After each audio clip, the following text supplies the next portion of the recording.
mendekatkan diri kepada Allah dengan amal-amal saleh. Dan makna daripada amal saleh adalah semua amal yang diperintahkan dan diridhoi oleh Allah. Masuk dalamnya mengerjakan perintah atau meninggalkan larangan. Jadi kalau teman-teman misalnya azan lalu sholat, itu berarti amal saleh, ya. Termasuk amal saleh yang banyak orang tidak tahu adalah kalau dia ada kesempatan berzina lalu dia batalkan, itu juga amal saleh. Dia tolak, ada kesempatan mencuri, membuat nota palsu, berbohong. Lalu enggak deh, saya enggak mau karena Allah larang. Itu juga amal saleh. Jadi dari dua sisi semuanya amal saleh, ya. Sampai Abdullah bin Mubarak mengatakan rahimahullah, saya menolak harta haram 1 dirham lebih saya cintai daripada saya bersedekah dengan 1000 dirham yang halal. Maknanya adalah menolak sesuatu yang haram ibadah. Saya menolak 1 dirham yang haram lebih saya cintai daripada saya bersedekah dengan 1000 dirham yang halal. Jadi ini sebuah pemahaman yang harus difahami juga kalau itu amal saleh.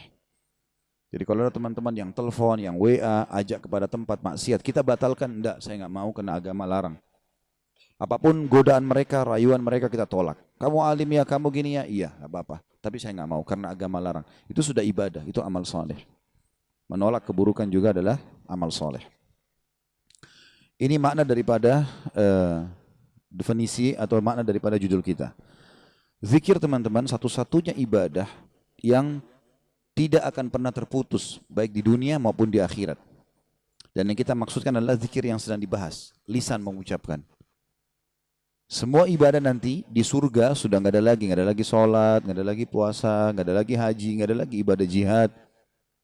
Semuanya terputus sudah di surga, kecuali zikrullah.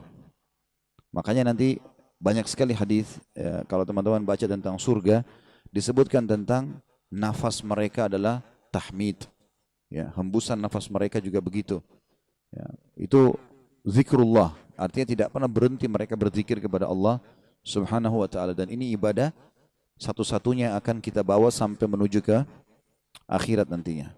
Kemudian teman-teman sekalian, juga kalau kita baca ayat-ayat Al-Quran, ayat-ayat Al-Quran berbicara masalah zikir. Saya akan perlihatkan dulu. Satu-satunya hal yang disebutkan oleh Allah dengan kalimat katsir atau banyak itu hanya zikir, ya. Itu hanya zikir saja. Kita bisa kembali tentunya ke di surah apa, di ayat apa, saya juga tidak teringat sekarang ya. Tapi ayatnya begini, saya bacakan. Allah berfirman, A'udzubillahi minasyaitonirrajim.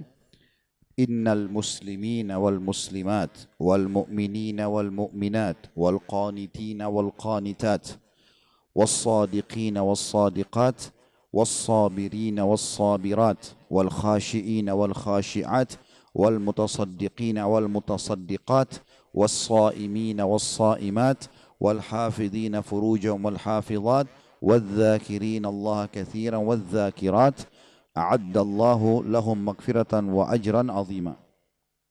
Artinya, sesungguhnya semua muslim laki-laki dan muslim perempuan, mukmin laki-laki dan mukmin perempuan, orang-orang yang suka tunduk qanit, artinya ada yang mengatakan orang yang suka sujud dan ruku, ada maknanya juga orang yang selalu tunduk dengan hukum Allah. Dan qanit laki-laki juga qanit perempuan bisa bermakna lama ruku dan lama sujud. Kalau sujud dan ruku lama sekali disilangkan dengan qanit, atau memang dia selalu khusyuk dalam ibadahnya.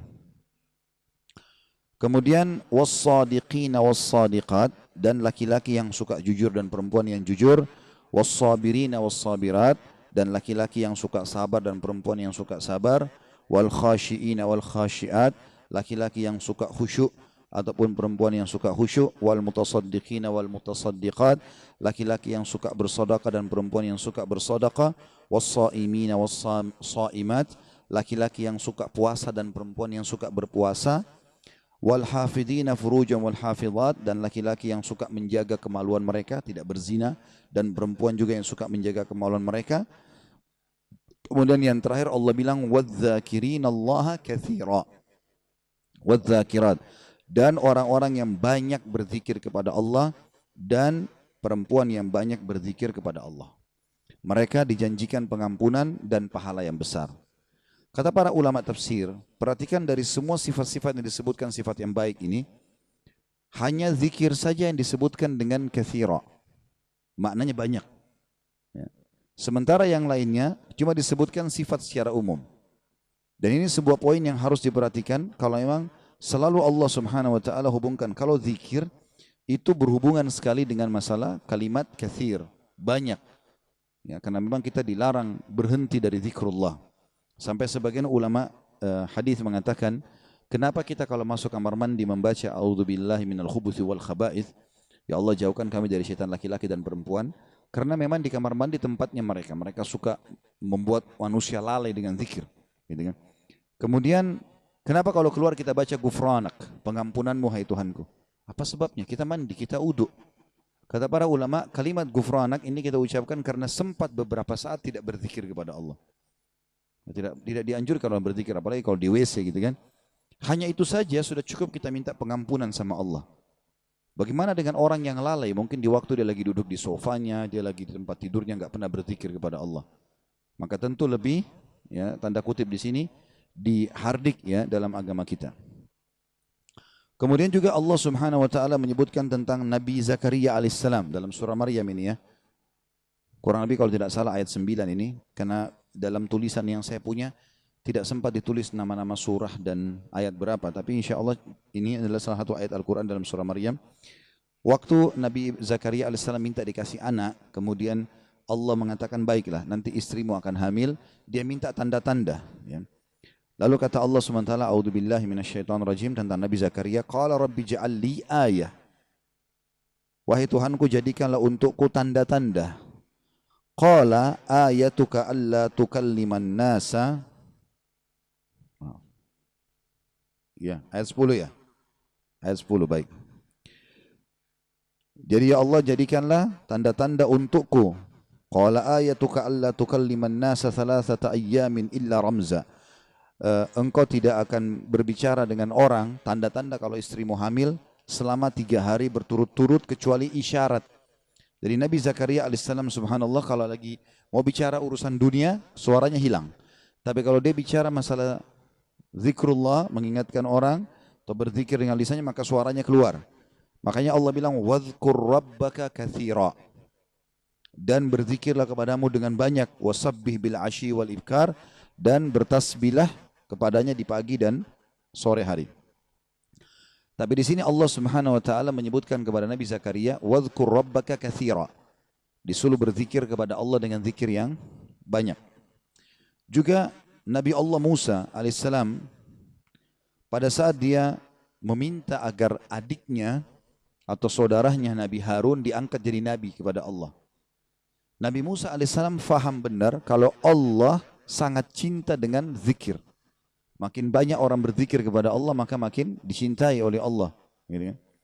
Maka waktu dia minta agar saudaranya dijadikan nabi, dia mengatakan, a'udzubillahi minasyaitonirrajim, kai nusabbihaka katsira wa nadhkuraka katsira. Tujuan aku minta agar saudaraku jadi nabi juga ya Allah adalah agar kami bisa bertasbih kepadamu yang banyak dan kami berzikir kepadamu yang banyak. Kemudian juga Allah Subhanahu wa taala memerintahkan untuk kita semuanya dalam salah satu ayatnya, a'udzubillahi minasyaitonirrajim, ya ayyuhalladzina amanu dzkurullaha dzikran katsira wasabbihu bukratan wa asila.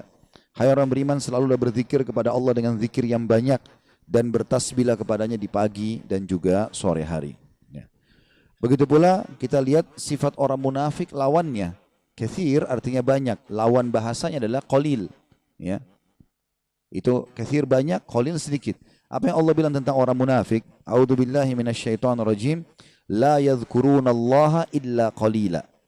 Mereka justru tidak berzikir kepada Allah kecuali sangat sedikit sekali. Ya.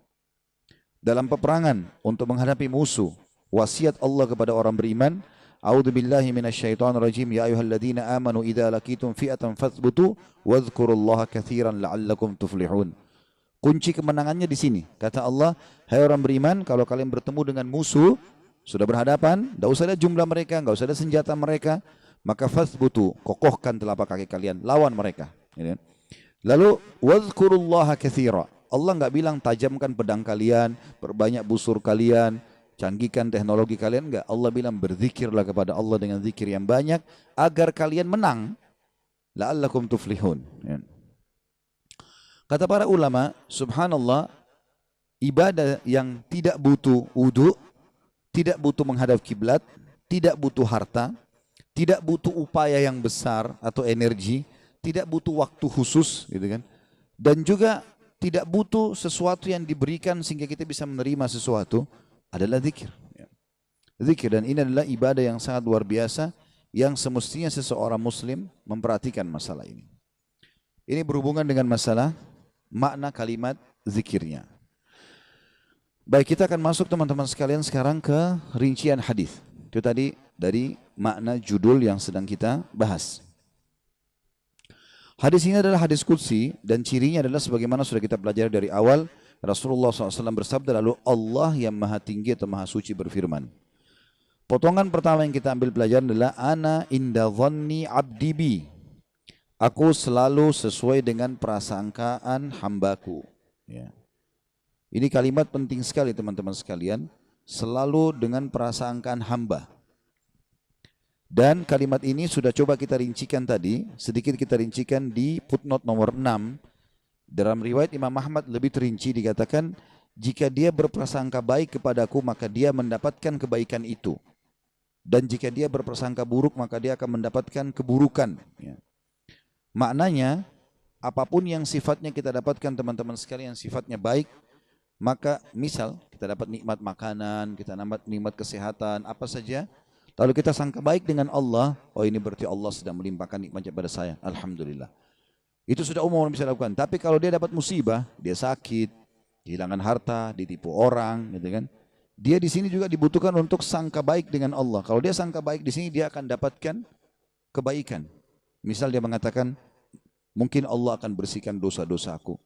Mungkin Allah akan tinggikan derajatku. Maka dia dapat. Tapi kalau dia sangka buruk, maka ini akan bermasalah buat dia. Kita akan sebutkan teman-teman sekalian hadis qudsi yang lain. Kalau teman-teman bisa tulis, ditulis hadis qudsi ini ya. Karena ini hadis qudsi mulia sekali. Ya. Kalau saya subhanallah selalu merasa gembira sekali dengan mendengarkan hadis qudsi ini. Ya. Dan hampir setiap hari hadis ini selalu saya ulang-ulangi teman-teman sekalian. Saya ulangi, saya baca lagi, saya renung lagi, dan seperti sebuah hiburan yang tidak akan pernah ada habisnya. Karena ini hadis qudsi, hadis sahih di mana Allah Subhanahu wa taala menyampaikan kepada kita berita gembira tentang orang-orang yang mau berprasangka baik dengan Allah. Saya carikan hadisnya dulu karena tidak ada di buku kita tentunya. Silakan ditulis. Allah berfirman, wahai anak Adam. Artinya kita semua manusia dipanggil. Jangan pernah engkau takut kepada siapapun yang mempunyai kekuasaan. Selama kekuasaanku ada. Dan ketahuilah, kekuasaanku tidak akan pernah punah selamanya. Ditulis dulu, lanjutin dulu, nanti kalau ada yang tertinggal bisa kita ulangi ya. Wahai anak Adam, jangan pernah engkau takut dengan kesempitan rezeki. Karena perbendaharaanku penuh. Dan perbendaharaanku tidak akan pernah punah selamanya. Wahai anak Adam. Ini potongan yang ketiga dari hadis. Kalau tertinggal langkahin dulu, nanti kita kembali. Jadi Allah Subhanahu wa taala tidak mau kita capek ya. Di sini dikatakan Allah berfirman, hai anak Adam, aku ciptakan kamu untuk beribadah. Maka jangan engkau main-main. Aku menciptakan engkau untuk beribadah, maka jangan kamu main-main. Ya. Tadi potongan pertama, kalau ada yang tertinggal silakan. Wahai anak Adam, jangan engkau takut pada siapapun yang mempunyai kekuasaan selama kekuasaanku ada dan kekuasaanku tidak akan pernah punah selamanya. Kemudian potongan kedua, wahai anak Adam, jangan pernah engkau takut dengan kesempitan rezeki, sedangkan perbendaharaanku penuh. Dan perbendaharaanku tidak akan pernah punah selamanya. Wahai anak Adam, aku ciptakan untuk beribadah, maka janganlah engkau main-main. Dan aku tentukan rezekimu, maka tidak perlu kamu capek. Tentu anggota tubuh kita bergerak, hati kita bertawakal. Ya.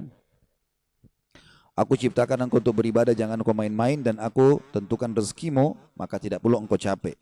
Demi kemuliaanku dan keagunganku, jika engkau ridho terhadap pemberianku, maka aku akan tenangkan jiwa dan ragamu.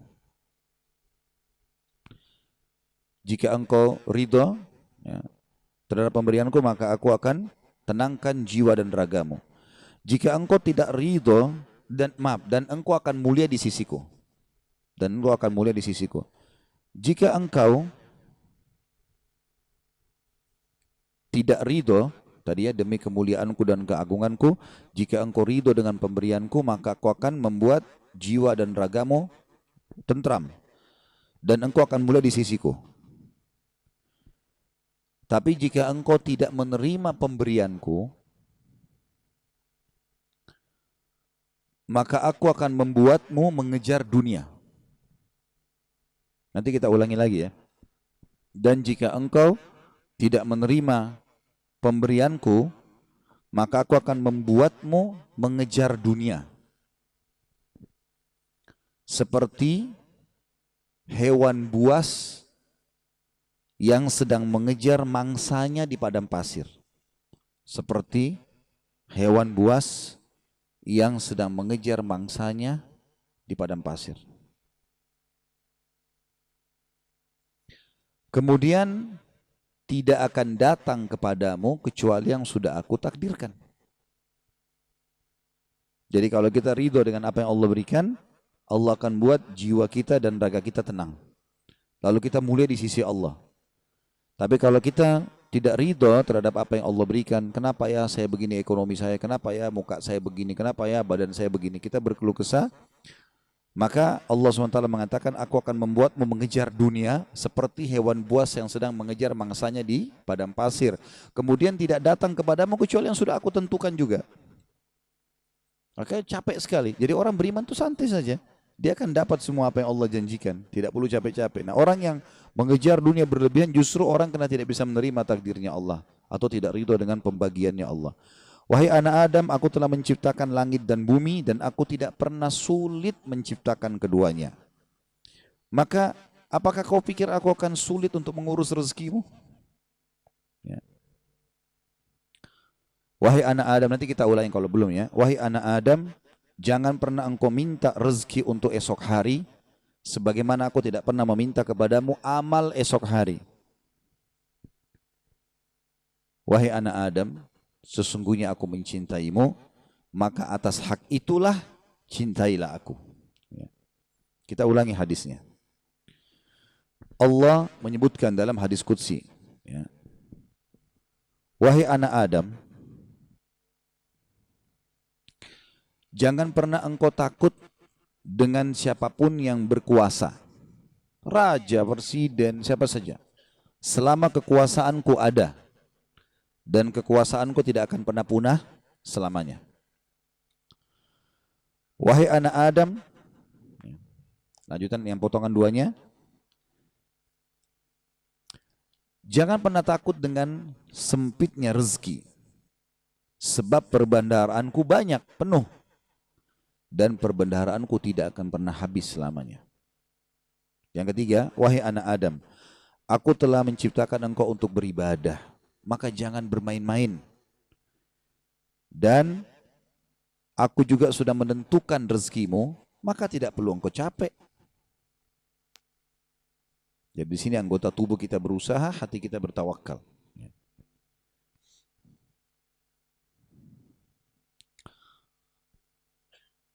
Demi kemuliaanku dan keagunganku, jika engkau ridho terhadap pemberianku, ridho dengan paras wajahnya, tubuhnya, pasangan hidupnya, anaknya, maka aku akan tenangkan jiwa dan ragamu dan engkau akan mulia di sisiku.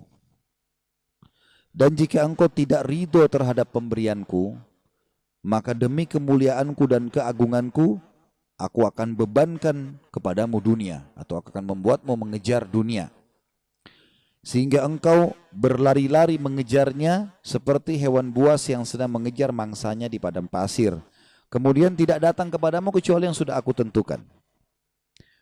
Wahai anak Adam, aku telah ciptakan langit dan bumi, dan aku tidak pernah merasa susah dalam mengurus dan menciptakannya. Maka apakah kamu pikir aku akan capek dengan mengurus rezekimu? Wahai anak Adam, jangan pernah engkau minta rezeki esok hari. sebagaimana aku tidak pernah minta kepadamu amal esok hari. Kita tidak perlu sholat untuk besok, untuk lusa, untuk minggu depan, cadangan, tidak perlu. Sholat hari ini. Kita puasa hari ini. Ramadan tahun ini. Itu pun hari yang ada kita hidup, kita puasa. Kalau enggak ada. Gitu kan. Hari ini semuanya. Maka jangan kau minta rezeki besok kepadaku, sebagaimana aku tidak minta kepadamu amal besok.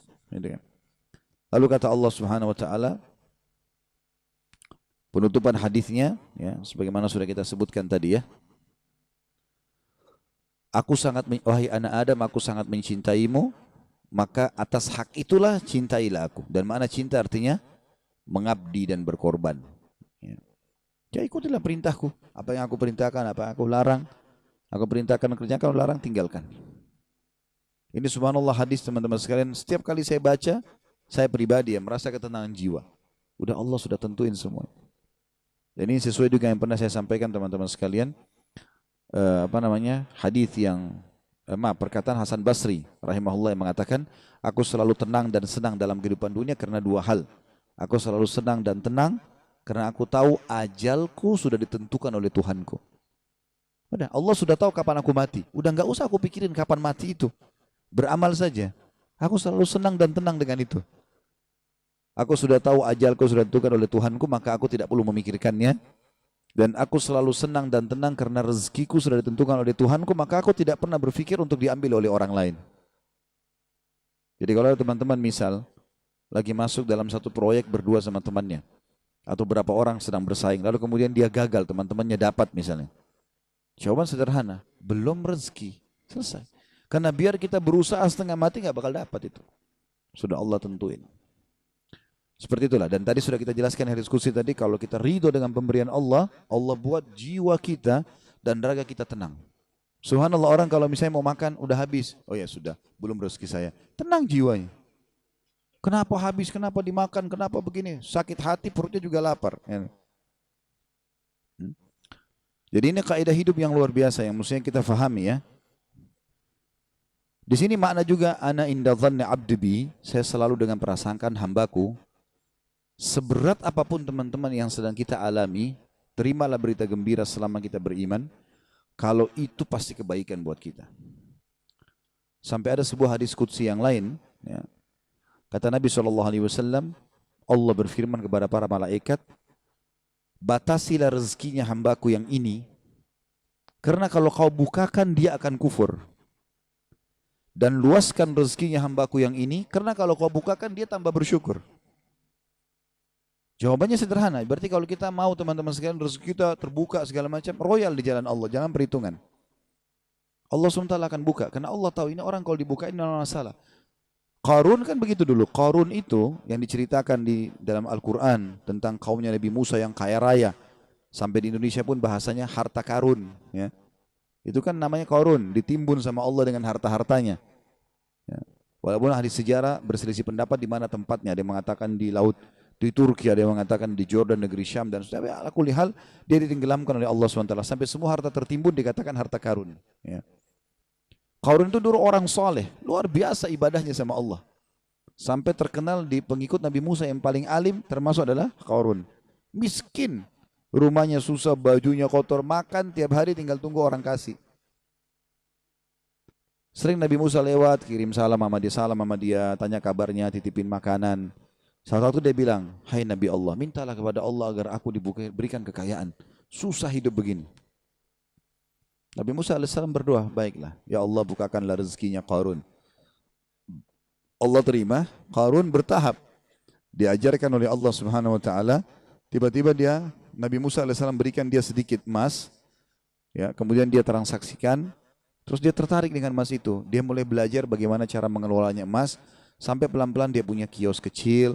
Lama-lama sampai dia punya produksi emas terbesar pada saat itu. Menjadi orang kaya raya. Udah enggak sholat lagi. Udah enggak zikir lagi. Ya, udah mulai sombong, jalan di pinggir jalan sampai kereta kencananya semua pakai emas. Kemudian Nabi Musa AS utus orang-orang untuk ngumpulin zakat mal, dia enggak mau. Enggak mau kasih. Lebih parah daripada itu, dia mengajak kaumnya dan membiayai mereka untuk memerangi Musa AS. Sampai akhirnya Musa alaihissalam berdoa agar Allah tenggelamkan, tenggelam dengan harta-hartanya semua. Jadi subhanallah, Allah itu memberikan dan Allah menahan, itu Allah tahu tentang kita. Ya ibaratnya seperti misalnya anak kita. Kita tidak bahasakan Allah punya anak. Ta'ala Allah. Ya. Allah maha suci dengan maha tinggi masalah itu. Tapi ini Ibnu Qayyim rahimahullah memberikan contoh. Perumpamaan orang yang belum dikasih oleh Tuhannya Allah. Perumpamaan seperti seorang anak yang sedang meminta izin dari orang tuanya untuk melakukan satu perbuatan atau berteman dengan seseorang. Misal bapak ibu punya anak mau berjalan sama teman-teman, kita tahu teman-teman ini narkotika, orang merusak. Padahal anak ini tidak ngerti, dia bilang ibu ayah izinkan saya. Kira-kira bapak ibu mau izinkan? Kalau kita pakai akal sehat kan nggak mungkin. Kita tahu anak ini walaupun dia mau, dia senang, dia gembira, dia akan rusak nanti. Kita nggak akan kasih, apapun risikonya. Ibnu Qayyim rahimahullah berikan perumpamaan seperti itu. Ada orang merengek-rengek sama Allah, Allah belum kasih. Allah lebih tahu, gitu kan? Ini hambaku ini kalau saya kasih, dia masalah nanti. Ada orang begitu subhanallah. Mungkin contoh kasus, ada orang anaknya meninggal masih kecil. Baik, mungkin dia merasa sedih. Tapi subhanallah bisa saja mungkin anak itu kalau besar buat masalah buat dia. Kita nggak tahu. Walaupun menurut kita mungkin tidak. Kan itu terjadi di kisahnya Nabi Khidir. Ya kan? Dalam surah Al-Kahfi disebutkan. Waktu Nabi Musa alaihissalam jalan sama dia, ada anak kecil jalan langsung dibunuh oleh Nabi Khidir. Nabi Musa bilang, kenapa kau bunuh anak kecil? Gak ada dosanya nih. Kata Nabi Khidir, kan saya sudah bilang, syaratnya kau belajar sama saya, jangan tanya sampai saya jelasin. Tapi yang jelas, Nabi Musa bertanya waktu itu, ringkas cerita, nanti akhirnya Nabi Khidir ceritain. Gitu kan? Nabi dia bilang, anak itu sudah ada berita dari Allah. Kalau anak ini kalau besar, dia akan durhaka sama orang tuanya. Sementara orang tuanya ini adalah orang soleh, orang baik. Si ayah sampai ini orang baik. Maka Allah menyuruh aku membunuhnya, aku pertama utusan Allah. Kalau aku bunuh, aku tidak berdosa. Ya? Itu anak ini meninggal, belum balik, berarti dia juga masuk surga. Orang tuanya digantikan oleh Allah anak yang soleh. Hamil lagi ibunya setelah itu. Kemudian melahirkan anak yang soleh. Kita tidak tahu rahasia Allah. Maka berprasangka dengan Allah baik ini penting. Apapun sifatnya teman-teman. Apapun sifatnya. Saya ketemu dengan seorang pengusaha di Surabaya habis tablik akbar itu hari. Datang kepada saya, Ustaz. Di antara teman-teman saya orang yang bisa dikatakan di antara mereka kelasnya yang paling alimnya saya. Artinya di antara ibadah segala macam teman saya masih ada yang lalai sholat. Saya alhamdulillah azan ke masjid, urus ibadah lah gitu kan. Masuk ke satu proyek, semua dapat kecuali saya Ustaz. Bagaimana memahami? Hati saya masih pegel nih gitu. Saya jawab itu belum rezeki antum. Dan bisa bahaya, mungkin saya kalau antum masuk malah jadi masalah. Bersangka baik sama Allah. Sudah, orang mukmin itu seperti kalau jalan ke satu tempat, antum lagi jalan ke dalam gang, ketemu sebuah jalan yang buntu. Apa yang harus dilakukan? Enggak usah mikirin kenapa ini buntu. Belok kiri atau kanan, cari jalan keluar, itu solusinya. Kan gitu. Kalau mentok selesai, langsung cari jalan keluar, gitu ya. Sampai dalam masalah ibadah, kita bangun telat nih subuh. Udah enggak usah pikirin kenapa saya telat dulu. Uduk dulu, sholat dulu. Baru nanti hilangkan sebab-sebabnya. Besok jangan terulang, gitu kan. Kalau enggak akan terbuang waktu. Ya. Akan hilang kesempatan-kesempatan. Dalam kaidah agama dikatakan, apa yang tidak bisa dijangkau semuanya, jangan hilang sebagiannya. Kalau kita nggak sempat sholat sunnahnya, minimal wajibnya jangan sampai kehilangan. Kita masuk ke masjid, banyak orang begitu. Kadang-kadang dia masuk masjid, sholat duhur misalnya, kayak kita sebentar mau duhur ya. Dia sholat misalnya, dia masuk masjid, dia lihat imam ini sudah bangun dari ruku, sami Allah liman hamidah. Nunggu kenapa dia mau tahu ini rakaat terakhir atau bukan? Kalau rakaat terakhir sudah ditunggu aja sampai salam, baru dia sholat sendiri. Keliru ini akhi. Tetap lebih utama sholat pertama. Kata para ulama, walaupun tahiyat terakhir di jamaah pertama lebih afdal daripada jamaah kedua walaupun dia di saf pertama. Walaupun itu sudah terakhir. Takbir duduk tahiyat sama mereka. Berapa banyak orang yang tidak paham masalah ini. Yang tidak bisa didapat semuanya, jangan kehilangan sebagiannya. Itu kaidah. Harusnya begitu. Apa saja teman-teman sekalian, subhanallah saya pernah punya teman orang Senegal dari Afrika dulu waktu masih di Madinah. Teman saya di sebelah duduk di sebelah saya. Dia mungkin telat masuk kuliah 3 bulan gara-gara pengurusan visanya berangkat gitu. Tapi subhanallah cum laude anak itu. Dia datang duduk di sebelah saya. Mulai masuk hari itu, saya kan nulis juga apa yang dosen bilang. Saya ikutin apa yang dosen bilang, saya tulisin. Anak ini begitu masuk sudah 3 bulan. Udah banyak lembaran pelajaran yang ketinggalan, mungkin ada 40-50 lembar. tulisan yang sudah ketinggalan. Tapi dia mulai hari itu teman-teman sekalian dia langsung tulis. Mulai masuk hari pertama, dosen pertama, dan sampai masa ujian terus saja dia nulis. Saya sempat tanya dia waktu dia mulai nulis, akhi, bagaimana ente nulis, kan ada yang ketinggalan. Dia bilang nggak apa-apa, saya tulis sekarang, nanti itu nyusul. Sekarang ini dulu saya tulis. Dan betul, ternyata setelah mendekat ujian, yang dia tulis berisi kurang lebih 70%, yang tertinggal 30%.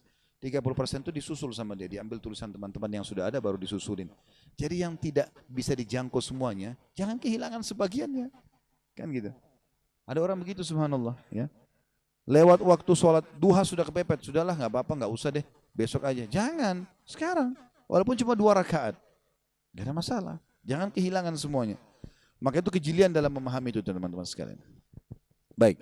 Ini potongan dari ana inda dhanni abdi bi. Jadi kita selalu bersangka baik dengan Allah Subhanahu wa taala karena pasti baik buat kita. Ya. Tentu teman-teman sekalian juga saya mau tambahkan di sini, keadaan manusia itu 4, keadaannya 4. Kalau kita dalam keadaan ketaatan, lagi dalam ibadah kayak teman-teman sudah coba istiqomah, tutup aurat, sholat di awal waktu, pendapatannya usahakan halal. Kalau sudah coba di jalan yang benar, maka tugas kita adalah istimrar, berlanjut, istiqomah. Kalau sudah begitu, pertahankan udah, gitu kan? Sampai kata Allah hatta ya'tiyakal yakin, sampai tiba padamu kematian. Udah benar tuh. Atau yang kedua, orang dalam keadaan bermaksiat, lagi buat dosa, maka ini harus taubat, nggak boleh tunda. Ini keadaan yang kedua. Atau orang yang ketiga dalam keadaan nikmat melimpah, tugasnya bersyukur. Atau yang keempat dalam keadaan cobaan, bersabar. Tapi poin pertama penting sekali teman-teman. Kalau sudah antum berada di jalan yang benar, istiqomah udah. Sampai meninggal, udah sabar aja begini. Kalau syaitan bisikin, apa main cuma begini? Ya, main cuma begini. Jalankan perintah, tinggalkan larangan. Itu memang konsep hidup. Itulah tugas kita dalam Al-Quran. Ya. Seperti dalam hadis Qudsi. Hai ada Adam, aku cintakan kau untuk ibadah, maka jangan main-main. Kerjakan serius itu, kejar pahalanya. Ya, cari yang terbaik. Kemudian masuk dalam saksi bahasan kita, wa ana ma'ahu idza dzakarani. Ini potongan yang kedua yang kita bisa ambil dari hadis, dan aku selalu bersamanya bila dia mengingatku. Ya. Dan ini tentu teman-teman makna wa ana ma'ahu dan aku bersamanya, ini ada namanya sifat ma'iyah. Kebersamaan Allah bersama kita. Dengan kemaha muliaan dan kesempurnaannya sebagai pencipta. Nah, itu. Tidak perlu kita bayangkan apakah dia bersama seperti kita dengan seperti teman kita di sebelah selalu mendampingi atau pasangan hidup, tidak. Allah SWT dengan kemahasempurnaannya dia akan bersama kita, artinya semua apapun yang kita butuhkan dipenuhi olehnya dan diperhatikan olehnya dengan kemahasempurnaannya Allah. Ini sifat Allah, tapi syaratnya idza dzakarani, kalau lisannya selalu mengingatku, selalu menyebut-nyebut, ya. Zikrullah teman-teman. Makanya saya sering ingatkan masalah ini untuk diri saya terutama. Yang pertama baru teman-teman sekalian. Jangan pernah diam mulutnya. Kita diam hanya kalau mau mengucapkan dosa. Kalau enggak yang lain zikrullah. Syekh bin Baz rahimahullah, saya dapat informasi begitu. Beliau kalau lagi terima telepon salah satu jemaah yang sedang bertanya hukum, sambil dia dengarkan permasalahannya, sambil lisannya berzikir. Dengar keluhan orang, sambil dia subhanallah, alhamdulillah, wa la ilaha illallah, Allah akbar. Murid-murid di sebelah dengar apa yang dia ucapkan, tapi kecil. Orang yang mungkin yang terima telepon, yang lagi bicara tidak dengar gitu. Tapi dia lagi berzikir. Nanti kalau dia mau jawab, baru dia berhenti zikir. Dia berzikir. Saya ingat dulu guru saya masih SMA, namanya Syekh Abdullah, rahimahullah. Beliau luar biasa gitu, ngajaran kami ilmu-ilmu agama ini. Saya waktu itu masih SMA keingat betul waktu menjelaskan masalah hadis Bismillahilladzi la yadurru ma'asmihi syai'un fil ardi wala fis sama'i huwas samiul alim. Dengan nama Allah lah yang tidak ada apapun yang bisa membahayakannya di langit dan di bumi, dan dia maha mendengar dan maha mengetahui. Ada hadis yang menjelaskan siapa yang baca ini, maka Allah akan menjaganya sampai dia kembali di tempat yang dia baca. Makanya salah satu doa keluar rumah adalah membaca ini kan. Kalau kita sebutkan di depan pintu rumah, berarti Allah jamin kita akan selamat sampai kita kembali ke pintu itu lagi. Seperti itulah. Ada satu poin yang beliau ingatkan kepada kami dan saya tidak bisa lupa. Saya juga sampaikan ke Bapak Ibu justru mungkin karena keutamaan beliau menyampaikan itu ya. Dia bilang, saya sampaikan kepada kalian ingat baik-baik. Ucapkan doa ini di setiap tempat yang kalian injakkan kaki. Contoh, dari kamar tidur ke ruang tamu. Baca. Bismillahirrahmanirrahim. La yadurru ma'asmi syai'un fil ardi wala fis sama'i was samiul alim. Dari ruang tamu ke dapur, baca Bismillahirrahmanirrahim la yadurru ma'asmi syai'un fil ardi wa la fis sama'i was samiul alim. Dari situ ke ruang depan, misalnya taman belakang, kemana saja. Jadi kita seperti dalam satu rumah itu selalu ada jaminan kembali lagi situ, kembali lagi situ, kembali lagi. Kecuali ajalnya datang. Ya. Seorang ulama mengatakan dalam doa ini, dalam zikir ini, kalau saya selama 40 tahun setiap pergi rekreasi piknik sama murid-murid dan keluarganya, berkemah nanti beliau isi taklim di sana misalnya. Selama 40 tahun belum pernah saya disengat oleh kalajengking. Padahal ini daerah padang pasir terkenal dengan banyak kalajengking. Tapi setelah 40 tahun saya lupa baca doa ini, sekali saja kaki saya disengat oleh kalajengking. Kuasa Allah SWT. Jadi kenapa enggak dibaca? Ini zikir di antara zikir yang sangat dianjurkan gitu kan? Ya. Nanti insya Allah di penutupan hadis kita akan sebutkan beberapa jenis zikir yang memiliki keutamaan yang sangat luar biasa. Jadi Allah selalu bersama kalau kita mengingatnya. Fa in dzakarani fi nafsihi dzakartuhu fi nafsi. Ini potongan yang ketiga. Kalau dia mengingatku di dalam dirinya atau sendirian, maka aku akan mengingatnya juga di diriku. Ya. Ini penyebutan tentang zat Allah Subhanahu wa taala yang maha sempurna. Ya. Artinya kita dengan berzikir walaupun suara kita kecil, tidak ada orang lain dengar, manusia tidak dengar, Allah tetap mendengarnya dan Allah mengingat kita di dirinya. Bayangkan teman-teman kalau ada pimpinan kita misalnya di kantor atau siapalah yang kira-kira punya jabatan, selalu setiap saat ingatin kita. Tidak usah jauh-jauh lah, orang tua kita misalnya, kalau di antara anak-anak kita salah satu anak atau satu-satunya anak yang selalu disebut di lisannya orang tua kita, bagaimana gembiranya? Bagaimana kalau itu pimpinan negara, ya, manusia? Bagaimana kalau sampai pencipta Allah yang selalu menyebutnya? Gitu kan? Itu hal yang luar biasa. Sampai pernah Nabi SAW mengatakan kepada Ubay bin Ka'ab, hai Ubay, sesungguhnya Allah memerintahkan aku untuk membacakan padamu lam yakunil ladina kafaru min ahli kitab. Ya, surah Bayyinah. Gitu kan? Maka kata Ubay, ya Rasulullah, apakah Allah menyebut namaku? Kata Nabi SAW, iya. Maka Ubay nangis, tidak bisa baca ayat itu.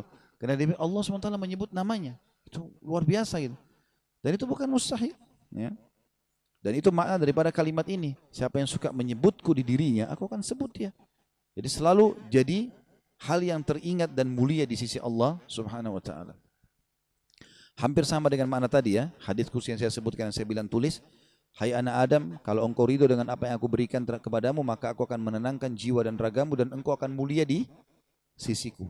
Ya. Potongan yang keempat, wa in dzakarani fi mala'in dzakartuhu fi mala'in khairim minhum. Dan kalau dia mengingatku di sekelompok orang, manusia maksudnya, mungkin kayak kita gini majelis ilmu insyaallah, maka aku akan mengingat dia, menyebut-nyebut dia di kelompok yang lebih baik daripada mereka. Maknanya kelompok malaikat kata para ulama. Allah akan sebut di majlis ya, para malaikat di langit sana. Allah akan mengatakan fulan mengingatku, fulan mengingatku. Disebut-sebut nama kita disebutkan oleh Sang Pencipta Allah. Itu kelebihan yang luar biasa gitu ya. Dan kita kalau lihat kisah para sahabat, betul-betul menggambarkan kepada kita bagaimana Allah itu berinteraksi langsung dengan hamba-hambanya. Ayat-ayat Al-Quran yang menegur mereka, yang mengingatkan mereka, yang memuji mereka. Itu semua teman-teman Allah lagi berbicara dengan mereka. Dan bukan mustahil Allah pun melakukan pada semua hambanya ini. Dan ini kemuliaan berarti semua malaikat mengenalnya. Sampai keluar istilah di kalangan para ulama, jadilah engkau dikenal di langit walaupun engkau tidak dikenal di bumi. Ada hadis yang lain, hadis qudsi juga Allah berfirman, Nabi SAW bersabda, Allah berfirman, kalau aku mencintai seorang hamba, ya, maka aku akan memerintahkan Jibril mencintainya, dan aku perintahkan penduduk langit mencintainya, dan aku tanamkan cinta untuknya di muka bumi. Jadi kalau aku mencintai seorang hamba, maka aku akan menuju Jibril mencintainya, dan aku akan menyuruh seluruh penghuni langit mencintainya. Jadi di langit jadi masyhur dia. Dan aku akan tanamkan cinta manusia, cinta di muka bumi untuknya. Ini sebagian ulama hadis mengatakan seperti Uwais Al-Qarni rahimahullah dan beberapa sahabat-sahabat yang masyhur lah ya. Yang memang mereka luar biasa bagaimana mungkin di bumi banyak tidak dikenal oleh orang, tapi di langit luar biasa. Itu pun Allah SWT juga sebarkan nama mereka di muka bumi. Tentu makna Allah tanamkan cinta di muka bumi ini bukan berarti semuanya orang suka sama dia. Karena Rasulullah SAW adalah orang yang paling Allah cintai. Punya istilah Khalil, kekasih Allah. Tapi ada orang munafik yang benci, ada orang kafir yang benci. Artinya yang mencintai adalah orang-orang yang baik. Orang yang buruk otomatis tidak akan masuk dalam makna hadis ini. Dan sebaliknya kata Nabi SAW, Allah juga mengatakan, kalau aku benci seorang hamba, aku suruh Jibril membencinya, aku suruh ahli langit membencinya, dan aku tanamkan kebencian untuknya di muka bumi. Potongan yang kelima, wa in taqarraba ilayya bishibrin, taqarrabtu ilaihi dhira'. Wa in taqarraba ilayya dhira' taqarrabtu ilaihi ba' atau ba'a. Kalau dia mendekatkan diri kepadaku sejengkal, aku dekatkan diri kepadanya sehasta. Sampai akhir hadis ini ya. Dan kalau dia mendekatkan diri kepadaku sehasta, aku dekatkan diri kepadanya sedepah. Wa in ta'atani yamshi ataitu harwala, dan kalau dia datang kepadaku dalam keadaan berjalan, aku datang kepadanya dalam keadaan berjalan cepat. Kata ulama hadis, ini maksudnya adalah kinayah ya. Penjelasan. Artinya sejengkal, sangat dekat. Orang semua bisa lakukan jengkal tangannya kan. Makna ini adalah sedikit saja dia berusaha. Misalnya sedikit saja teman-teman zikir misalnya, atau baca Quran berapa ayat, atau mungkin sedikit maksakan diri azan sholat, itu seperti sejengkal, orang semua bisa lakukan. Allah akan menanamkan rasa dekat kita kepadanya sedepah. Kalau kita sedepah, lebih banyak lagi kita usahakan. Tadinya duha cuma 2 rakaat, sekarang jadi 4 rakaat, mungkin kita bisa bertambah jadi 8 rakaat. Terus maka Allah dekatkan diri. Kita sedepah, Allah SWT sehasta. Kita berjalan, Allah seperti berjalan cepat atau berlari. Jadi artinya upaya kita akan dibalas dengan iman yang jauh lebih besar, seperti gelombang yang besar. Seperti kita cuma memberikan setes air, kita dapat sebak atau mungkin gelombang air yang besar. Seperti itu makna daripada hadis ini. Kita pindah hadis selanjutnya. Hadis nomor 25, karena ini masih satu bab semuanya. Kita insyaallah usahakan selesaikan babnya. Hadis nomor 25 dari Abu Hurairah radhiyallahu anhu, bahwasanya Rasulullah SAW bersabda, Innallaha qala idza talaqqani 'abdi bi shibrin talaqqaituhu bi dhira'in, wa idza talaqqani bi dhira'in talaqqaitu bi ba'in, wa idza talaqqani bi ba'in ataituhu bi asra'. Hadis ini riwayat Muslim. Sesungguhnya Allah berfirman, jika hambaku menemuiku dengan sejengkal, tadi upaya sedikit saja, maka aku akan menyambutnya dengan sehasta. Allah buat ketenangan jiwa untuk mengerjakan ibadah itu. Sekali kita mau istiqomah, azan saya mau ke masjid deh, Allah lapangkan kemudahannya. Azan tiba-tiba kita dengar. Mungkin selama ini kita kalau masih tidak niat ke situ, azan tidak azan kita nggak tahu sudah azan atau belum. Tapi subhanallah, orang kalau sudah niat itu, Allah buat telinganya dengar azan. Dia kalau niat menjalankan hadis Nabi SAW, oh kalau iman itu adalah 60 sekian tingkatan, yang paling tinggi la ilaha illallah, yang paling rendah memindahkan duri misalnya atau sesuatu yang berbahaya dari jalan. Kita kalau niat mau terapkan itu, kadang-kadang mata kita lagi jalan lihat ada batu, bisa kita pindahin. Mungkin kalau kita tidak niat kita nggak lihat itu. Ada, Allah berikan kesempatan untuk meraih pahala di situ. Ya. Tiba-tiba kalau kita sudah niat mau sedekah, mata kita lihat saja orang yang susah, ada saja. Subhanallah, Allah berikan kesempatan, asal mau saja. Itu maknanya. Dan aku menyambutnya dengan sehasta. Jika dia menemuiku sehasta, dengan sehasta aku menyambutnya dengan sedepah. Dan jika dia menemuiku dengan sedepah, aku mendatanginya dengan lebih cepat. Terus saja. Dan ini makna hadis kata para ulama. Artinya kalau dia berlari, Allah akan lebih cepat. Kalau dia apa saja, makin dia gencar mengatur program ibadahnya, maka makin dekat Allah Subhanahu wa taala dengannya. Makanya orang subhanallah kalau merasakan kenikmatan ibadah itu, dia sudah tidak mau tinggalkan karena dia merasakan kenikmatan. Ya, sampai para ulama salaf menganggap mustahil mereka tinggalkan sholat malam karena sudah diazamkan, dan kalau mereka walaupun tidurnya cuma 1 jam, setengah jam, tetap bangun sholat karena sudah masuk dalam sebuah program dan Allah mudahkan dia untuk itu. Tentu hadis 25 ini menerangkan hadis 24 tadi. Kemudian hadis yang selanjutnya juga sama, masih merincikan karena satu bab. Hadis nomor 26 dari Syuraih Al-Qadhi rahimahullah, salah satu ulama tabi'in, dia mengatakan, aku mendengar salah seorang sahabat Nabi SAW berkata, Nabi SAW bersabda, qala Allah Ta'ala, ya ibna Adam, kum ilayya, amshi ilaik, wamshi ilayya, uharwil ilaik. Hadis ini sahih riwayat Imam Ahmad. Allah Ta'ala berfirman, wahai anak Adam, bangkitlah menuju kepadaku, niscaya aku berjalan kepadamu. Berdiri saja, aku sudah berjalan kepadamu. Berjalanlah kepadaku, aku akan berlari kepadamu. Nah itu kemuliaan yang luar biasa ya. Tidak akan mungkin terjadi di alam manusia ini. Ya mungkin kita sedikit buat baik pada atasan, lalu atasan mau balas kita dengan semua kebaikan, tidak. Bahkan kadang-kadang subhanallah dengan 10 tahun pun kebaikan, dengan satu kesalahan bisa dilupain 10 tahun kebaikan kita. Allah Azza wa Jalla beda. Subhanallah. Dengan sedikit saja upaya Allah balas dengan yang lebih banyak. Dan beruntung teman-teman, orang yang mendekatkan diri sama Tuhannya itu bahagia. Pencipta langit, pencipta bumi, pencipta semuanya. Apa yang mesti diragukan dan kenapa tidak mau? Jadi tanda tanya kalau tidak mau. Kalau ada sakit, kita sakit. Yang ciptakan kita Allah, yang ciptakan penyakit Allah, yang ciptakan kesembuhannya Allah. Kalau kita lagi nikmat, yang ciptakan kita Allah, ciptakan nikmat itu Allah, yang bisa mempertahankan Allah, menambahnya. Lalu apa lagi yang dibutuhkan? Tidak ada upaya yang besar. Yang penting mau saja, gitu kan? Hadis terakhir tentunya di dalam pasal kita ini, silakan kalau ada pertanyaan setelahnya sesuai dengan tema. Sahih di ghairihi maksudnya sahih dikuatkan dengan riwayat yang lain.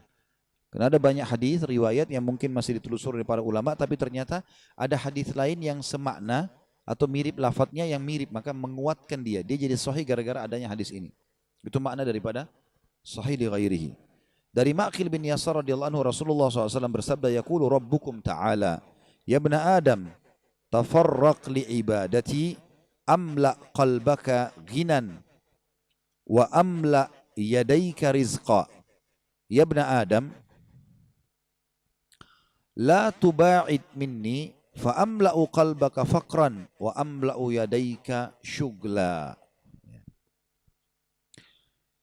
Rabb kalian telah berfirman, kata Nabi SAW, pencipta kalian telah berfirman, yang maha suci dan maha tinggi, wahai anak Adam, curahkanlah waktumu untuk menyembahku. Programkan, azan, sholat, buat, paksakan untuk itu. Ya. Niscaya aku akan memenuhi hatimu dengan kecukupan, selalu puas dengan apa saja, dan memenuhi kedua tanganmu dengan rezeki. Upaya sedikit kaya.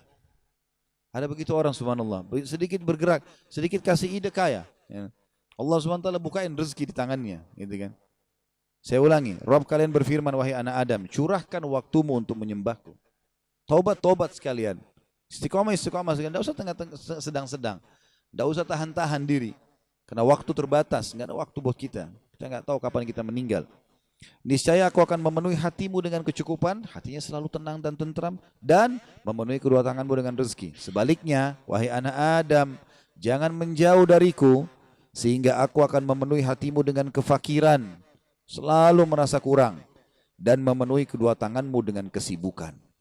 Sibuk sana sini, buat macam-macam. Toh juga tidak akan datang kecuali yang sudah Allah takdirkan. Sudah kita sebutkan tadi hadis itu. Teman-teman, hadis tadi yang saya sebutkan itu jadikan bacaan tiap hari. Luar biasa. Kalau kau ridho dengan apa yang aku sudah tentukan, aku akan menenangkan jiwamu dan ragamu. Dan kau mulia di sisiku. Kau tidak ridho dengan apa yang aku sudah bagikan, aku akan buat kamu sibuk dengan dunia, mengejarnya, gitu kan. Seperti hewan buas yang sedang mengejar mangsanya dan tidak datang kepadamu kecuali yang sudah aku tentukan. Toh juga kau akan makan porsi itu saja. Toh kau akan menikah hanya sama orang itu saja. Toh kau akan menghirup udara yang sebatas itu saja. Titik, selesai. Kan gitu. Maka sederhana sekali. Bahagia nih teman-teman sekalian. Dan ini konsep kehidupan. Ini harusnya dijadikan sebagai pegangan hidup. Ya, Allahu a'lam. Nanti insya Allah kita akan bahas setelahnya. Itu tidak bisa kita jelaskan sekarang, tapi masih masalah zikir, cuma berhubungan dengan masalah keutamaan zikirnya dan juga orang-orang saleh. Ya. Saya tadi sudah janjikan saya akan sebutkan di penutupan bahasan beberapa jenis zikir. Tentu banyak sekali ya, tapi yang paling dasar yang sering disebutkan adalah zikir yang dibaca habis sholat, yang subhanallah, alhamdulillah, Allahu akbar. Ya. Kata para ulama, ini adalah kalimat yang sangat dicintai oleh Allah Subhanahu wa taala karena subhanallah mensucikan Allah. Alhamdulillah memuji Allah, Allahu akbar membesarkan Allah. Maka Allah sangat cinta dengan kalimat-kalimat ini. Sampai kata Nabi SAW, saya mengucapkan satu kali saja subhanallah, walhamdulillah, wala ilaha illallah, wallahu akbar, digabungkan semuanya, maka lebih saya cintai daripada terbitnya matahari untukku. Maksudnya terbit matahari. Kita tahu kalau terbit matahari semua manusia, semua makhluk senang bisa beraktivitas terang. Maka satu kali ucapannya lebih baik daripada matahari terbit. Makanya dijadikan zikir. Subhanallah dijadikan zikir 33 habis sholat. Alhamdulillah, Allah Akbar, gitu kan. Yang kata Nabi SAW, siapa yang baca habis sholat, Subhanallah 33, Allah, Alhamdulillah 33, Allah Akbar 33, semua 33, dan dia genapkan 100-nya, La ilaha illallah, wahdahu la syarika lah, lahul mulku wa lahul hamdu, wa huwa ala kulli syai'in qadir. Tidak ada yuhyi wa yumit di sini ya, lafadznya memang begitu, maka diampuni dosanya walaupun sebanyak buih di lautan. Juga Fatimah pernah mengeluh radhiyallahu anha kepada Nabi SAW, kepada ayahnya, ya Rasulullah, dilihatkan tangannya, pecah-pecah, karena banyak bekerja di rumah, gitu kan, bersihin rumah, ngurus ini, ngurus itu, segala macam. Nabi SAW waktu itu kebetulan punya banyak ya pekerja-pekerja. Kata Nabi SAW, kata dia, ya Rasulullah, berikanlah kepadaku ini 1 kah 2 orang yang bisa membantu. Nabi SAW bukan tidak ingin memberi, karena beliau sendiri di rumahnya pakai pembantu, gitu kan. Tapi Rasulullah SAW ingin menyampaikan hal yang lebih besar kepada Fatimah. Kata Ali bin Abi Thalib dalam sebuah riwayat sahih, maka Rasulullah SAW datang kepada kami di malam hari di musim dingin. Jadi waktu itu rupanya musim dingin. Fatimah paginya minta pembantu, malam harinya Rasulullah SAW datang kepada kami, sementara aku dengan Fatimah di ranjang. Dan Rasulullah SAW naik ke ranjang itu sampai kami rasakan dingin kakinya. Karena musim dingin. Nabi SAW duduk di ranjang mereka, karena ini anak perempuan Nabi SAW, dan mereka merasakan dinginnya kaki Nabi SAW karena dari luar. Gitu kan. Lalu kata Nabi SAW, mau enggak saya tunjukkan lebih baik daripada pembantu? Bacalah kalau kalian mau tidur, Subhanallah 33, Alhamdulillah 33, Allahu Akbar 33. Itu lebih baik daripada pembantu. Kata sebagian ulama hadis, siapa yang lagi capek, lagi letih, lagi sumpah, baca ini 33, gitu kan. Maka Allah SWT akan gantikan semua capeknya, semua letihnya dengan kesenangan dan kegembiraan. Tentu ini sebagian riwayat, saya tidak bisa sebutkan semua. Kemudian kita pindah ke riwayat yang lain, ya. Kalimat zikir yang paling afdal, ini mesti yang pertama tadi saya sebutkan adalah la ilaha illallah. Sebagaimana sabda Nabi SAW, afdalul zikir la ilaha illallah. Zikir yang paling afdal adalah la ilaha illallah. Ini tentu dianjurkan dibaca minimal kalau bisa dibaca sehari 100 kali pagi, 100 kali sore. Dan lebih baik lafadznya lengkap. La ilaha illallah wahdahu la syarikalah, lahul mulku wa lahul hamdu wa huwa ala kulli syai'in qadir. Ini juga sama, tidak ada yuhyi wa yumitnya ya. Kata Nabi SAW, siapa yang baca 100 kali di pagi hari, siapa yang baca 100 kali di sore hari, maka Allah akan selamatkan dia dari syaitan. Riwayat lain, seperti dibebaskan 10 budak anak Adam, ya, atau anak dari Bani Ismail, kemudian dia akan diberikan 100 pahala, dihapus 100 dosa, diangkat 100 derajat, gitu kan, dan akan menjadi penghalang dari syaitan yang akan menggodanya. Kemudian juga ada la ilaha illallah wahdahu la syarikalah, lahul mulku wa lahul hamdu, yuhyi wa yumit. Ada yuhyi wa yumit yang dibaca 10 kali habis subuh dan 10 kali habis maghrib. Ini berbeda. Ditambah yuhyi wa yumit, ini memang lafaz hadisnya seperti itu. Maka Nabi SAW memerintahkan agar di subuh dan maghrib untuk membaca 10 kali, dan Nabi SAW menjanjikan seperti membebaskan 4 orang budak dari Bani Ismail. Ya. Kemudian juga Nabi SAW mengatakan dalam zikir yang lain, kalau kita gabungkan antara keduanya, dari subhanallah, alhamdulillah, Allah Akbar, digabung dengan la ilaha illallah, subhanallah, alhamdulillah, wa la ilaha illallah, wallahu akbar. Telah datang seorang badui kepada Nabi SAW sambil berkata, ya Rasulullah, ajarkan aku kalimat yang aku bisa ucapkan, supaya aku bisa mengingat Tuhanku. Kata Nabi SAW, bacalah subhanallah, walhamdulillah, wa la ilaha illallah, wallahu akbar. Amalkan itu. Orang ini mengatakan, baiklah.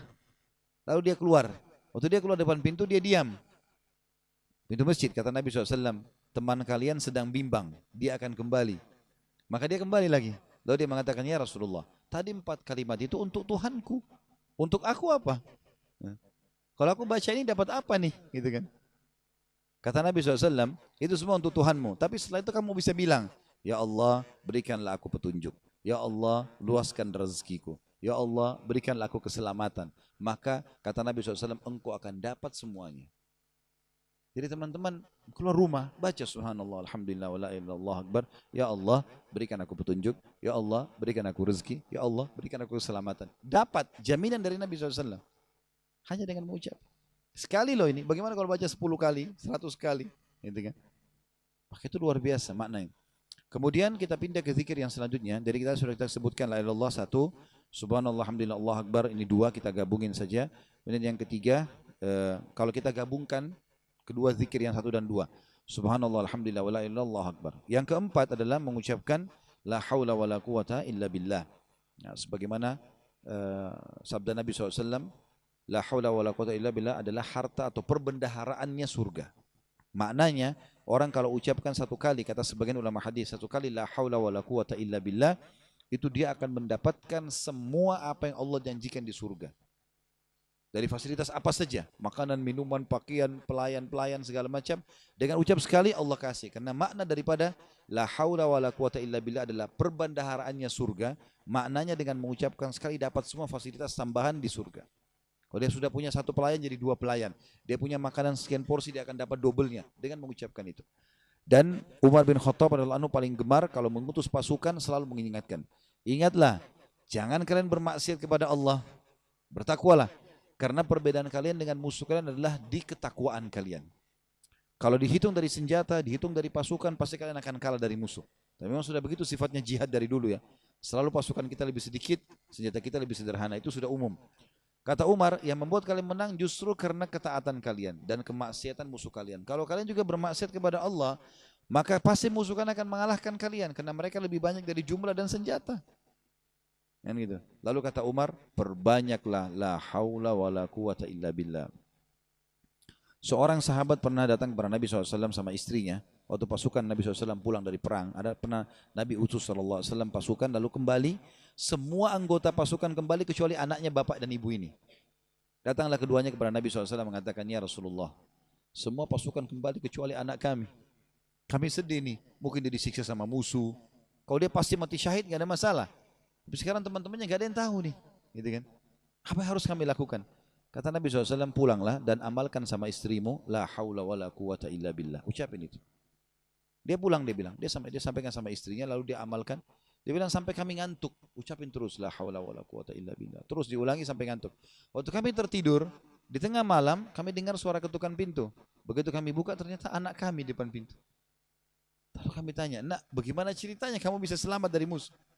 Dia bilang, wahai ayah, dari beberapa saat yang lalu, saya merasa semua rantai-rantai yang dijepitkan ke leher, ke kaki dan tangan saya oleh musuh membesar sendiri. Dan akhirnya saya bisa lepaskan. Rantai itu kecil-kecil, membesar sendiri sehingga kaki dan tangan saya bisa keluar. Lalu kemudian saya sempat mengambil beberapa unta ya, musuh, lalu saya pulang ke sini. Riwayat lain menjelaskan kalau saya seperti seakan-akan terbang dan sampai ke rumah Anda ini. Dengan la haula wala quwata illa billah. Makanya dikatakan perbandingan surga. Banyak orang enggak remeh. Ini teman-teman, kalau lagi lampu merah, baca la haula wala quwata illa billah, la haula. Anggaplah 10 kali kalau dalam 1 menit. Pernah saya bilang, daripada lihat helmnya orang, daripada lihat warna mobil, daripada omong kosong. Ada orang subhanallah lebih penting lihat WA-nya. Lampu merah lihat WA, kadang-kadang mengetik sambil setir mobil. Tabrakan baru masalah ya. Zikir ya akhi dan ukhti ya, sebutkan ini. Yang kelima ya, mengucapkan istighfar dengan berbagai macam lafadznya. Banyak hadis yang menyebutkan astagfirullah, ada astagfirullahil azim saja, ada yang paling lengkap astagfirullahil azim alladzi la ilaha illa huwal hayyul qayyum wa atubu ilaih. Ada juga lafaz yang lain astagfirullah wa atubu ilaih ya. Tapi yang paling lengkap tadi, yang ada nama-nama dan sifat Allah hayyul qayyum. Ya, kata Nabi SAW, siapa yang membaca sekali saja astagfirullahil azim alladzi la ilaha illa huwal hayyul qayyum wa atubu ilaih, maka diampuni dosanya walaupun sebanyak buih di lautan. Lafaz, tapi ikhlas teman-teman sekalian. Jangan seperti orang kumur-kumur. Astagfirullahaladzim alladzi la ilaha illa huwal hayyul qayyum wa atubu ilaih. Renungin. Astagfirullah, astagfirullah, astagfirullah, astagfirullah. Apa yang dibaca? Jadi harus santun. Kalau kita bicara sama presiden atau pimpinan manusia, ngomong kumur-kumur begini pasti diusir gitu kan. Maka bicara yang baik, yang santun, yang sopan, maka kita akan dapat maksimal gitu kan. Istighfar banyak sekali manfaatnya, diantaranya kata Nabi SAW ya, siapa yang melazimi istighfar, selalu lisannya mengucapkan, maka Allah akan memberikan kepadanya jalan keluar di setiap permasalahannya, dan juga akan memberikan rezeki dari tempat tidak disangka-sangka. Dan kata Nabi SAW, aku istighfar dan bertobat kepada Allah sehari 70 sampai 100 kali. Yang ke-6 adalah membacakan salawat pada Nabi SAW. Dan ini juga banyak lafadznya. Allahumma salli ala Muhammad, bisa. Allahumma salli ala Muhammadin wa ala ali Muhammadin kama sallaita ala Ibrahim, salawat Ibrahim juga bisa, kama sallaita ala ali Ibrahim innaka Hamidum Majid, wa barik ala Muhammadin wa ala ali Muhammad kama barakta ala Ibrahim wa ala ali innaka Hamidum Majid. Ini lafaz.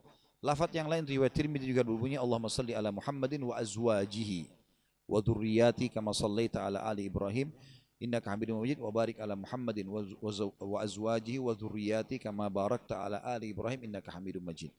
Jadi lafaz salawat yang ketiga tadi, selain Allahumma salli ala Muhammad, bisa juga Allahumma salli ala Muhammad wa ala alihi Muhammad. Kemudian bisa juga Allahumma salli ala Muhammadin salawat Ibrahim ya. Ibrahim ini ada dua macam. Lafaz yang pertama tadi sudah umum. Lafaz yang kedua yang saya mau jelaskan. Allahumma salli ala Muhammadin wa azwajihi. Ya Allah berikanlah salam hormat kepada Nabi Muhammad SAW dengan seluruh istrinya, wa dzurriyyati dan keturunannya. Kama sallaita ala ali Ibrahim innaka Hamidum Majid. Sebagaimana kau telah mengucapkan atau memberikan salam hormat kepada keluarganya Ibrahim. Bedanya dengan lafaz Ibrahim yang umum kita baca dalam salat, Allahumma salli ala Muhammadin wa ala ali Muhammadin kama sallaita ala Ibrahim wa ala ali Ibrahim. Kita sebutkan untuk Nabi Ibrahim dan sebagaimana kau mengucapkan salam kepada Ibrahim dan keluarganya. Kalau lafaz yang kedua yang ada istri-istri Nabi dan keturunan itu tidak disebutkan lagi namanya Ibrahim alaihissalam. Langsung kama sallaita ala ali Ibrahim innaka Hamidum Majid. Wa barik ala Muhammadin, berkahilah kepada Nabi Muhammad SAW ya, wa azwajihi dan istri-istrinya dan wa zurriyati dan keturunannya kama barakta ala ali Ibrahim sebagaimana engkau memberkahi keluarganya Ibrahim innaka Hamidum Majid. Jadi tidak disebut lagi nama Ibrahim alaihissalam tapi langsung kepada keluarganya Ibrahim alaihi wassalatu wassalam. Dan ini sunnahnya minimal Bapak Ibu baca sehari 10 kali pagi, 10 kali sore, minimal zikir, salawat ya. Sebagaimana kata Nabi SAW, siapa yang baca 10 kali salawat kepadaku di pagi hari dan sore hari, maka dia akan mendapatkan syafaatku. Juga banyak waktu-waktu seperti misalnya hari Jumat.